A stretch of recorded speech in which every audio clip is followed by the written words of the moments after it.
मन बड़ी ही विचित्र कृति है। ये मन शरीर के किस अंग में बसता है कोई नहीं जानता, किंतु संपूर्ण शरीर इस मन की इच्छा साकार करने के लिए प्रयास करता रहता है। अब यदि मन कुछ खाने का करे तो व्यक्ति उसकी वनो उपवनों की इच्छा साकार करने का माध्यम ढूंढता रहता है। अब यदि मन किसी को शत्रु समझ ले तो व्यक्ति उसे नष्ट करने का हर संभव प्रयास करता है। अब यदि मन किसी से प्रेम करे तो उसकी प्रसन्नता के लिए हर सीमा लांघने के लिए सज्ज रहता है। परंतु जीवन सुखद हो इसके लिए आवश्यक है कि मन खाली हो। इस बांसुरी की भांति भीतर कुछ भी नहीं, न राग है न द्वेष, तब भी तार छेड़ने पर स्वर निकलता है। इसी प्रकार मन को भी भावनाओं से मुक्त रखना आवश्यक है। स्मरण रखिए, मन में कुछ भर के जियोगे तो मन भर के जी नहीं पाओगे। राधे राधे।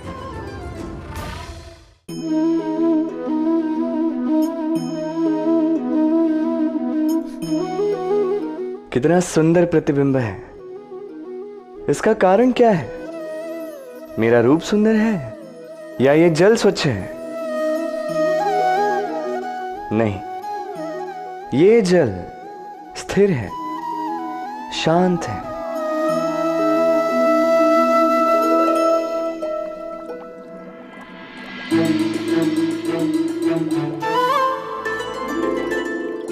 अंतर देख रहे हैं आप? वही जल है, वही रूप है, किंतु ये स्थिर नहीं है, शांत नहीं है, और इसी कारण मैं अपना प्रतिबिंब इसमें नहीं देख पा रहा हूं। क्रोध के साथ भी यही होता है। यदि आप स्थिर हैं, शांत हैं, तो आप आपकी आत्मा को देख, सुन और समझ पाओगे, किंतु क्रोध इस आत्मा की पुकार को पी जाता है। इसलिए अपने क्रोध पर वश रखें। कहीं ऐसा ना हो कि मूर्खता के कारण जन्मा ये क्रोध आपको पश्चाताप के अंत तक ले जाए। राधे राधे।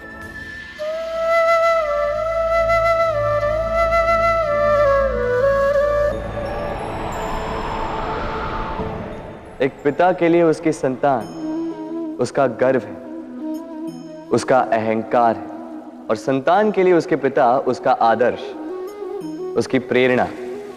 बिना कहे पिता संतान की हर इच्छा समझ जाता है और उसे पूरी करने की चेष्टा करता है। दूसरी ओर संतान सदैव प्रयास करता है कि अपने माता पिता को गर्वित करता रहे, किंतु ये बंधन एक स्थान पे आके टूट जाता है।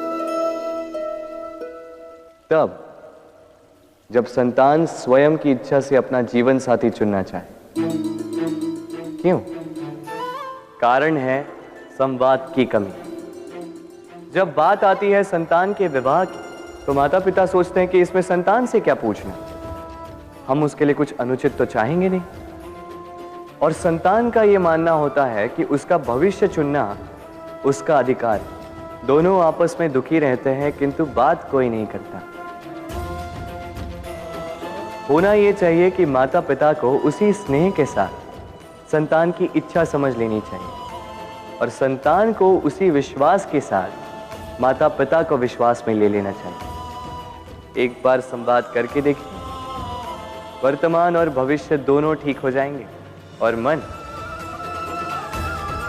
प्रसन्न होकर बोले राधे राधे। हम में ऐसा कोई नहीं होगा जिसने वृक्षों को ना देखा, वृक्षों पे इन पक्षियों को ना देखा, इनके घोंसलों को ना देखा, इन पक्षियों को अपने छोटे छोटे बच्चों को भोजन कराते ना देखा। संसार का सबसे ममत्व वाला दृश्य होता है। चिड़िया दूर से अपनी चोंच में दाना भरकर लाती, स्वयं भोजन करने में असक्षम संतान की चोंच में डालती, स्वयं भूखी रहकर निस्वार्थ निश्चलता से और जब संतान के पंख निकल आते हैं, वो उसे उड़ना सिखाती और उसके पश्चात उसे स्वतंत्र कर देती है अपना जीवन जीने के लिए, इस आकाश में उड़ान भरने के लिए। और हम मनुष्य क्या करते हैं? जिस संतान को हम पंछी की भांति पालते हैं, उसके पंख निकलते ही हम उसे बांध देते हैं, ये सोच के कि कहीं वो दूर उड़कर न चली जाए। ऐसा नहीं कि इस स्थिति में माता पिता को संतान से प्रेम नहीं है, अवश्य है, किंतु इसमें प्रेम पर मोह भारी पड़ जाता है, जो स्वयं अपने और संतान के भविष्य के बीच में बाधा बन जाता है। हम ये भूल जाते हैं कि हम केवल जन्मदाता है, भाग्य विधाता नहीं। तो जब प्रेम में मोह आ जाए तो वो प्रेम नहीं, स्वार्थ बन जाता है। इसलिए प्रेम को पास रखिए और मोह को दूर, क्योंकि जिससे प्रेम करते हैं उसका विकास नहीं रोका करते। राधे राधे। व्यक्ति सफलता प्राप्त करने के लिए पहले लक्ष्य साधता है, फिर योजना बनाता है, फिर मार्ग चुनता है और सदैव प्रयास करता है कि इस मार्ग में कम से कम बाधाएं, इस मार्ग में कहीं कोई चट्टान ना आ जाए, कोई गड्ढा ना आ जाए, कोई खाई ना आ जाए। और यही सबसे बड़ी भूल वो कर बैठता है। कैसे? सोचिए, एक सरल सपाट मार्ग आपको कहां ले जाएगा? एक सीधे सपाट स्थल। यहां तो कोई भी पहुंच सकता है, इसमें विशेष क्या है? सोचिए, यदि आपके मार्ग में गड्ढे हो, खाई हो, चट्टानी हो, तो इसके परे एक शिखर भी है जो आपकी प्रतीक्षा कर रहा है। सफलता का वो शिखर जहां कोई सरलता से नहीं पहुंच पाता, जो विशेष। इसलिए अपने जीवन में जब भी समस्याएं आए उससे कतराएं नहीं, एक मुस्कुराहट के साथ उसका स्वागत करें। और सावधान रहें, यदि आपके मार्ग में समस्याएं ही ना आए तो इसके दो ही अर्थ हैं। या तो आपने लक्ष्य ठीक नहीं चुना है, या आपने मार्ग ठीक नहीं चुना है। मनुष्य की सदैव ये इच्छा होती है कि वो परिपूर्ण बने, इसलिए सदैव प्रयास करता है, कर्म करता रहता है कि उसके जीवन में कभी कोई त्रुटि ना हो, कोई दोष ना हो, कोई भूल ना हो। तो जब मनुष्य ये करने लगता है, अपना समस्त ध्यान उसी पे केंद्रित करता है, तभी उसका विकास धीरे धीरे धीरे रुक जाता है। कैसे? आप कहेंगे कि इसमें क्या अनुचित है, ये तो अच्छा प्रतीत होता है। देखिए, ये त्रुटियां, ये दोष, ये भूल, आप कुछ भी कर ले, आपके जीवन में रहेंगे ही रहेंगे। और मेरी बात मानी, यही है जो आगे जाके आपको जीवन में सुधरने के लिए उकसाएंगे। एक निश्चित मापदंड लेकर आगे बढ़ना ठीक प्रतीत हो सकता है, किंतु ये केवल यंत्र को जन्म देता है, न मानवता को, न मनुष्य को। स्मरण रखिएगा, यदि आप आपके जीवन के द्वार हर एक भूल के लिए, हर एक दोष के लिए बंद कर देंगे, तो बस जान लीजिए कि समस्त सत्य ये भी बाहर ही रह जाएगा। ये भूल, ये दोष, ये त्रुटियां ही हैं जो आपको जीवन के विषय में, प्रयास के विषय में, कर्म के सत्य के विषय में जानकारी देंगे। तो इन त्रुटियों का आदर करना सीखें। छल, कपट, इन शब्दों से संसार का कौन सा व्यक्ति अवगत नहीं है? सभी जानते हैं ये शब्द क्या है, इसका अर्थ क्या है। सभी जानते हैं विश्वासघात क्या है, सभी ने अनुभव किया है। किंतु क्या कभी आपने सोचा है कि ऐसा क्यों होता है? इसका कारण क्या है? इसका कारण है आशा। यदि आप गुफा में जाएंगे और आप ये आशा रखेंगे कि यहां पे अंधकार नहीं होना चाहिए, तो आप तो चोट खाएंगे ही। यदि आप सागर में जाएंगे और आप आशा करेंगे कि मैं भीगूंगा नहीं, तो इसमें सागर का तो कोई दोष नहीं, इसमें दोष है आपकी आशाओं का। एक महत्वपूर्ण बात स्मरण रखिए, मनुष्य मनुष्य को नहीं छलता, मनुष्य को छलती हैं उसकी आशाएं जो वो अनुचित पात्रों से रखते हैं। इसलिए जीवन में कभी भी आशाएं लगाने से पूर्व संबल की परिभाषा जान ले कि वो आपको सहारा देने योग्य है भी या नहीं। ना टूटेगी आशा, ना टूटेगा विश्वास। हम जीवन जीने के लिए कुछ न कुछ करते हैं, कुछ कार्य हम करते हैं आर्थिक संपन्नता के लिए, कुछ कार्य हम करते हैं इस हृदय को प्रसन्न करने के लिए। किंतु हम में से अधिकतर लोग ये सोच सोच के चिंता में रहते हैं कि जो कार्य हमने सोचा था वो वैसा नहीं हुआ, या ये कार्य पूर्ण नहीं हुआ, या काम की अधिकता को देखकर चिंता में आ जाते हैं।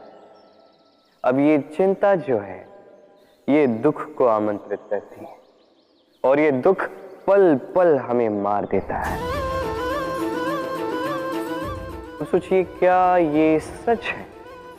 क्या काम की अधिकता हमें सच में मार देती है? कदापि नहीं। समझिए एक महत्वपूर्ण बात, आज तक इस संसार में जितने भी महापुरुष आए उनके पास भी उतना ही समय था जितना आज आपके पास है, उतनी ही घड़ियां थी, उतने ही पहर थे। अंतर बस इतना कि उन्होंने चिंता में समय नष्ट नहीं किया, उन्होंने योजना बनाई, उसे कार्यान्वित किया और जीवन में महान से महान कार्य किए, जिसके कारण आज भी हम उन महापुरुषों को स्मरण करते हैं। एक महत्वपूर्ण बात स्मरण रखिएगा, काम की अधिकता हमें नहीं मारती, काम की चिंता हमें मारती है।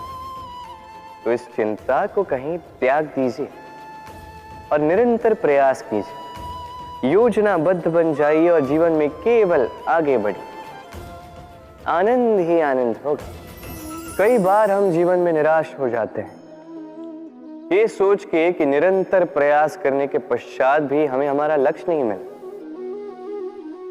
हम समझ नहीं पाते हो क्या रहा है। कई बार ऐसा लगता है कि वो लक्ष्य जो हम चाहते हैं, वो स्वप्न जो हमने देखा, जिसके लिए हमने निरंतर प्रयास किए, हम कदाचित उसके योग्य ही नहीं। वो लक्ष्य ही हमारे लिए ठीक नहीं है, हमारा मनोबल टूट जाता और ये अत्यंत कठिन परिस्थिति होती। अब ऐसे में किया क्या जाए, आपको समझाता हूं एक उदाहरण द्वारा। कभी किसी वृक्ष को देखिए, वो भी अनेक कठिनाइयों का सामना करता है, जैसे पतझड़। पतझड़ के आते ही वृक्ष हार नहीं मानता, अपने पत्तों को, अपने पुष्पों को बदल देता है, किंतु जड़ों को नहीं बदलता। वो उस पर अडिग रहता है और पतझड़ के जाते ही अब वृक्ष को देखिए, पुनः हरा भरा होकर खिल उठता है।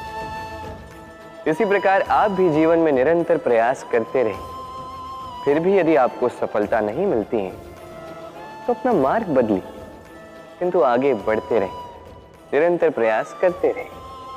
किसी न किसी मार्ग से, कहीं ना कहीं से आप पहुंचोगे तो आप जानोगे कि आपकी सफलता आप ही की प्रतीक्षा कर रही है।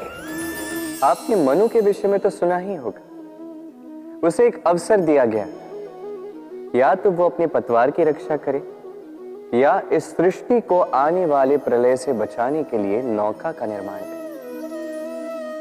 उसने अपना चयन कर दिया और आज हम सभी मनुष्य के नाम से जाने जाते हैं। ऐसा ही अवसर मिला श्री राम को भी, सीता को भी। उन्होंने भावनाओं से ऊपर उठकर इस संसार के समक्ष उत्तम उदाहरण प्रस्तुत किया। ऐसा ही अवसर मिला रावण को भी, ऐसा ही अवसर मिला कंस को भी। एक अवसर, अनुचित मार्ग को त्याग कर उचित मार्ग पर आने। उन्होंने इस अवसर को त्याग दिया और उन्हें इस संसार को छोड़कर जाना पड़ा। एक अत्यंत महत्वपूर्ण बात स्मरण रखिए,